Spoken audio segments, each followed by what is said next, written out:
Hi hello ನಮಸ್ಕಾರ ಆತ್ಮೀಯ ವೀಕ್ಷಕರಿಗೆ GEN ನ್ಯೂಸ್ ಚಾನಲ್ಗೆ ಸ್ವಾಗತ. ಇವತ್ತು ನಾವು ಡಿಸ್ಕಸ್ ಮಾಡಬೇಕು ಅಂತಿರೋ ಟಾಪಿಕ್ಕು ಪಿಂಚಣಿ ಬಗ್ಗೆ.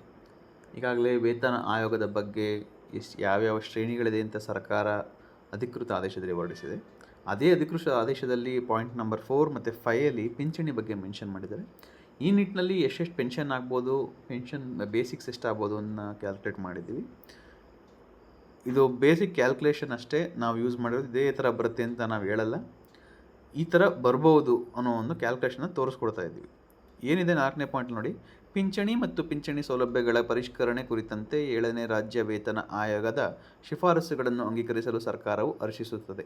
ಅದರಂತೆ ಕನಿಷ್ಠ ಮತ್ತು ಗರಿಷ್ಠ ಪಿಂಚಣಿಯು ಪ್ರಸ್ತುತ ಮೊತ್ತವನ್ನು ಕ್ರಮವಾಗಿ ಮಾಸಿಕ 8,500 ಮತ್ತು 75,300ರಿಂದ 13,500 ಮತ್ತು 1,20,600 ರೂಪಾಯಿಗಳಿಗೆ ಮತ್ತು ಸಂವಾದಿ ಕುಟುಂಬ ಪಿಂಚಣಿ ಕನಿಷ್ಠ ಮತ್ತು ಗರಿಷ್ಠ ಮಿತಿಯನ್ನು ಅನುಕ್ರಮವಾಗಿ 8,500 ಮತ್ತು 45,180 ರಿಂದ ಮತ್ತು 13,500 ಮತ್ತು 80,400ಗಳಿಗೆ ಪರಿಷ್ಕರಿಸತಕ್ಕದ್ದು. ಪರಿಷ್ಕೃತ ಪಿಂಚಣಿ ಮತ್ತು ಕುಟುಂಬ ಪಿಂಚಣಿಗಳು ದಿನಾಂಕ 1/7/2022ರಿಂದ ಜಾರಿಗೆ ಬರುತ್ತದೆ. ಆದರೆ ಪಿಂಚಣಿ ಪರಿಷ್ಕರಣೆ ಆರ್ಥಿಕ ಲಾಭವು ದಿನಾಂಕ 1/8/2024ರಿಂದ ಪ್ರಪಾತವಾಗತಕ್ಕದ್ದು.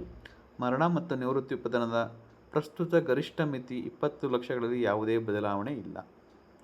ಅಂದರೆ ಏನು ಗ್ರ್ಯಾಚ್ಯುಟಿ ಅಮೌಂಟ್ ಬರ್ತಿತ್ತು ಅದು 20 ಲಕ್ಷ ಇದೆ, ಅದರಲ್ಲಿ ಯಾವುದೇ ಬದಲಾವಣೆ ಇಲ್ಲ. 5ನೇ ಪಾಯಿಂಟ್ ಏನು ಹೇಳುತ್ತೆ, ದಿನಾಂಕ 1/7/2022ಕ್ಕೆ ಪೂರ್ವದಲ್ಲಿ ನಿವೃತ್ತರಾದ ಅಥವಾ ಸೇವೆಯಲ್ಲಿದ್ದಾಗ ಮೃತರಾದ ಸರ್ಕಾರಿ ನೌಕರರ ಪಿಂಚಣಿ ಮತ್ತು ಕುಟುಂಬ ಪಿಂಚಣಿಯನ್ನು ಈ ಕೆಳಗೆ ನಿಗದಿಪಡಿಸತಕ್ಕದ್ದು. ದಿನಾಂಕ 1/7/2022ರಂದಿದ್ದ ಮೂಲ ನಿವೃತ್ತಿ ವೇತನ, ಕುಟುಂಬ ನಿವೃತ್ತಿ ವೇತನ. ದಿನಾಂಕ 1/7/2022ರಂದು ಲಭ್ಯವಿದ್ದ 31 ತುಟ್ಟಿ ಭತ್ಯೆ. ದಿನಾಂಕ 1/7/2022ರಿಂದ ನಿವೃತ್ತಿ ಕುಟುಂಬದ ಮೇಲೆ 27.5 ಫಿಟ್ಮೆಂಟ್ ಸೌಲಭ್ಯ. ಇವನ್ನೆಲ್ಲ ಆ್ಯಡ್ ಮಾಡಿ ನಿವೃತ್ತಿ ವೇತನ ಮತ್ತು ಕುಟುಂಬ ನಿವೃತ್ತಿ ವೇತನ ಈ ಮೇಲಿನ ABC ಅಥವಾ ಈ ಏನಿದೆ ಒಟ್ಟಾರೆ ನಿವೃತ್ತಿ ವೇತನ ಮಾಯಾನ 13,500 ಗರಿಷ್ಠ ಪಿಂಚಣಿಗೆ ಕಡಿಮೆ ಇಲ್ಲದಂತೆ ನಿವೃತ್ತಿ ವೇತನ ಗರಿಷ್ಠ ಮಾಯ 1,20,600 ಮಿತಿ ಹಾಗೂ ಕುಟುಂಬ ನಿವೃತ್ತಿ ವೇತನ ಗರಿಷ್ಠ ಮತ್ತು ಮಹಾಯಾನ 80,400 ಮಿತಿ ಒಳಪಟ್ಟಿರುತ್ತದೆ. ಅಂದರೆ ಅಬ್ಸರ್ವ್ ಮಾಡಿದ್ರೆ ತಮಗೆ ತಿಳಿತಾ ಇದೆ, ಬೇಸಿಕ್ 13,000ಕ್ಕೆ ಮಾತ್ರ ಇದೆ, ಬಟ್ ಮ್ಯಾಕ್ಸಿಮಮ್ ಲಿಮಿಟ್ ಇದೆ ಪೆನ್ಷನ್ಗೆ. ಈ ನಿಟ್ಟಿನಲ್ಲಿ ಹೇಳ್ತಾ ಇದ್ದಾರೆ. ಯಾವ ಥರ ಆಗ್ಬೋದು, ಫಸ್ಟ್ ಇದು ಸ್ಕೇಲ್ಸ್ಗಳನ್ನ ನೋಡ್ಕೊಳ್ಳಿ. 8,500, 8,700 ಈ ಥರ ಅದು ಹೋಗ್ತಾಯಿತ್ತು. ಎಲ್ಲಿವರೆಗೂ ಹೋಗ್ತಾಯಿತ್ತು? ಅದು 75,000ವರೆಗೂ ಹೋಗ್ತಾಯಿತ್ತು ನೋಡಿ. ಇಲ್ಲಿದೆ ಕ್ರಮವಾಗಿ ಏನಿದೆ 8,500 ಮತ್ತು 75,300ರಿಂದ ಅಂದರೆ 75,000ವರೆಗೂ ಇತ್ತು. ಗರಿಷ್ಠ 75,000, ಕನಿಷ್ಠ 8,500 ಇತ್ತು. ಈ ಥರ ಇನ್ಕ್ರಿಮೆಂಟ್ ತೊಗೊಂಡು ಅದನ್ನೇ ಇಲ್ಲಿ ತೊಗೊಂಡ್ರೆ 8,500ಕ್ಕೆ 13,500 ಬರುತ್ತೆ. 8,700ಕ್ಕೆ 13,818 ಬರುತ್ತೆ ಕ್ಯಾಲ್ಕುಲೇಷನ್ಸ್ ಪ್ರಕಾರ, ಇವ್ರು ಕೊಟ್ಟಿರೋ ಪ್ರಕಾರ.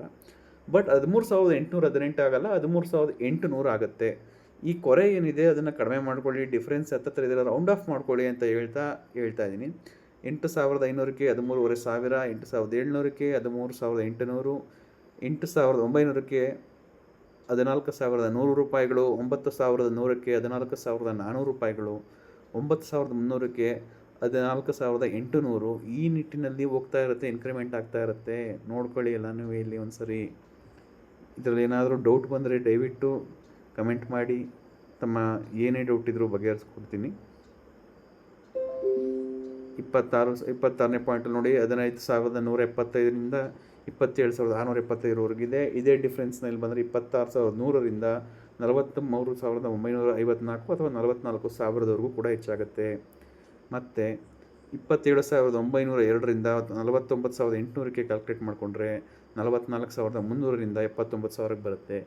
ಇದೇನಿದೆ ಬರೀ ಬೇಸಿಕ್ ಮಾತ್ರ, ಇದಕ್ಕೆ HR ಬರೋದಿಲ್ಲ ಪೆನ್ಷನ್ನಲ್ಲಿ ಅಂತ ಎಲ್ರಿಗೂ ಗೊತ್ತು. DA ಏನಿದೆ ಈಗಾಗಲೇ ಕ್ಯಾಲ್ಕುಲೇಷನ್ಸ್ ಒಂದು ತೋರಿಸಿದ್ದೀನಿ ಒಂದು ವಿಡಿಯೋದಲ್ಲಿ. ಒಂದು 10.5ವರೆಗೂ ಕೂಡ ಬರ್ಬೋದು ಅನ್ನೋದು ಹೇಳ್ತಾ ಇದ್ದೀನಿ ಜುಲೈಲಿ. ಇದಕ್ಕೆ 10% ಇನ್ಕ್ರಿಮೆಂಟ್ ಮಾಡ್ಕೊಳ್ಳಿ. ಈಗ 13,500 ಅಂದರೆ ಇನ್ನೂ ಒಂದು 1,300 ರೂಪಾಯಿ ಜಾಸ್ತಿ ಆಗುತ್ತೆ. 1,300 ರೂಪಾಯಿ ಜಾಸ್ತಿ ಆದರೆ ಏನಾಗುತ್ತೆ ಅಂದರೆ 14,800 ಕನಿಷ್ಠ ಮೊತ್ತ ಬರುತ್ತೆ. 14,800 ರೂಗಳು ಕನಿಷ್ಠ ಪೆನ್ಷನ್ ಬರುತ್ತೆ. ಇಷ್ಟು ಹೇಳಿ ವಿಡಿಯೋ ಮುಗಿಸ್ತಾ ಇದ್ದೀನಿ. ದಯವಿಟ್ಟು ವಿಡಿಯೋ ಲೈಕ್ ಮಾಡಿ, ಚಾನಲ್ ಸಬ್ಸ್ಕ್ರೈಬ್ ಮಾಡಿ. ಮತ್ತೊಂದಷ್ಟು ವಿಷಯಗಳನ್ನು ಮತ್ತೆ ಭೇಟಿಯಾಗೋಣ. ದಯವಿಟ್ಟು ವಿಡಿಯೋ ಲೈಕ್ ಮಾಡಿ, ಚಾನಲ್ ಸಬ್ಸ್ಕ್ರೈಬ್ ಮಾಡಿ.